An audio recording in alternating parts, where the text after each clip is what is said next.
नमस्कार दोस्तों, इस वीडियो में बात करने जा रहे हैं नीलकमल सिंह जी का एक और न्यू होली सॉन्ग के बारे में। तो दोस्तों नीलकमल जी एक और न्यू होली सॉन्ग लेके आ रहे हैं जिस सॉन्ग का नाम है देवर जी आह देवर जी।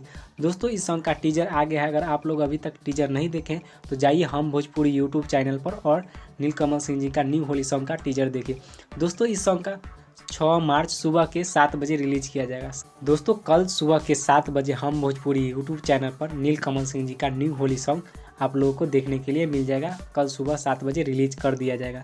दोस्तों गीत को गाए हैं नीलकमल सिंह जी ने, म्यूजिक दिए हैं साजन मिश्रा जी ने, गीत को लिखे हैं आशुतोष तिवारी जी ने।